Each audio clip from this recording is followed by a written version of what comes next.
There's new evidence that Barack Obama asked intelligence and investigatory heads like John Brennan, the former CIA director, James Clapper, the former director of national intelligence, and James Comey, the former FBI director, to find me evidence that you haven't found yet so that we can continue the Russian collusion hoax after it was ineffective in the campaign. You go back, we only have a few weeks left, I'm a lame duck president, and bring me the right assessments. And that's exactly what they did, and that's why they're terrified that new information is coming forth that suggests to the American people what they did and how they were culpable.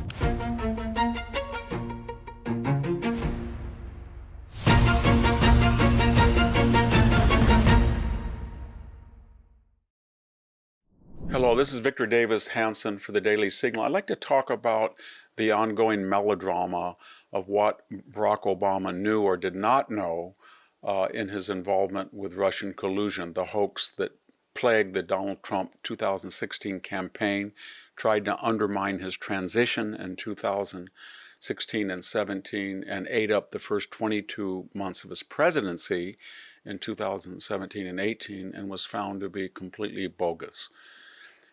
There are three blind mice involved in this tale. John Brennan, the former CIA director, James Clapper, the former director of national intelligence, and James Comey, the former FBI director. And they all have new manifestations of their untruthfulness. Let's start with John Brennan. He's very angry right now because the trove that was released by Tulsi Gabbard of new documents and investigations may or may not have criminal referrals come out of them, and Pam Bondi may file new charges. The problem that Brennan has is that he went to a meeting and he presented a false picture of CIA assessments. The so-called CIA heads of various divisions found no Russian collusion. They said to John Brennan, there's nothing there that we can see that Donald Trump colluded with the Russians. He rejected that, cherry-picked 4 or 5 other analysts, and then presented a false picture to Barack Obama. Or did he? Or did Barack Obama request that he do that? It'll be he said, but it's more likely that Barack Obama asked John Brennan to come up with the correct CIA assessments, sort of like Mr. Beria, the head of Soviet secret police during the Cold War and at the end of World War II. He said, I have the criminal, you find me the crime. So I have the criminal, Donald Trump, all I need is Russian collusion. And that was the methodology that they proceeded by. The problem with Brennan, though, is he, in the process of preparing this false assessment, he said again and again, both publicly but also under testimony, he didn't know anything about the Steele dossier. Didn't know anything about it. He didn't read it. It didn't compute into CIA assessment. That was a lie.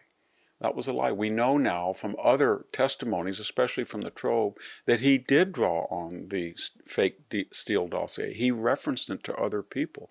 And the problem with John Brennan is this isn't the first time he's misled us. He lied about the Senate staffer computers.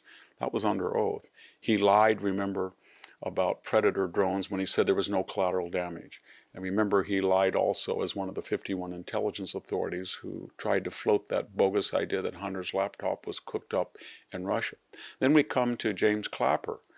He was sitting at this meeting in December of 2016 where he gave a false assessment and he misrepresented what the 18 intelligence agencies under his direction had found. They had not found Russian collusion, and yet he participated in this. He went so far as later to thanking and giving credit to Barack Obama for demanding that they find Russian collusion. He said if he hadn't have ordered us to do this, we wouldn't have found it, i.e. the subtext is there was no evidence in our intelligence agency for it, so we concocted it on the directive of Barack Obama. But remember, he lied too. He swore under oath to the U.S. Congress that the National Security Agency had never spied on Americans. That was an abject lie, and he was part of the 51 intelligence authorities who also lied to the American people in 2020 on the eve of the second debate when Joe Biden denied that Hunter Biden's laptop was authentic. He quoted the 51 authorities. The FBI, remember, at that time had it in his possession and had already authenticated it as genuine. Then we come to James Comey. He also says that he had really nothing to do with the Steele dossier. The fact is, he was completely acquainted with it. His FBI offered $1 million. They were so desperate to validate it. They said to Christopher Steele, just give us some proof. We can use this. We'll give you $1 million. He couldn't even come up with He couldn't even come up with the substantive arguments to corroborate his own dossier. So he didn't get the $1 million. More importantly, James Comey has a problem. He leaked on an FBI device a conversation he had memorialized to the New York Times via a third party. James Comey, remember, went before the House Oversight Committee, as I said earlier, and lied 245 times. If you say, I don't remember, I don't recall, I don't know.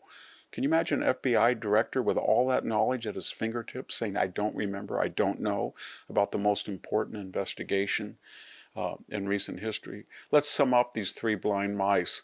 There's new evidence that Barack Obama asked intelligence and investigatory heads like John Brennan, like James Clapper, and James Comey to find me evidence that you haven't found yet so that we can continue the Russian collusion hoax after it was ineffective in the campaign. Hillary lost the election. Now we want to sabotage. This is the subtext of the transition and his presidency. You go back, we only have a few weeks left. I'm a lame duck president, and bring me the right assessments. And that's exactly what they did, and that's why they're terrified that new information is coming forth that suggests to the American people what they did and how they were culpable. Thank you very much. This is Victor Davis Hanson for the Daily Signal. Thank you for tuning in to the Daily Signal. Please like, share, and subscribe to be notified for more content like this. You can also check out my own website at victorhanson.com and subscribe for exclusive features in addition.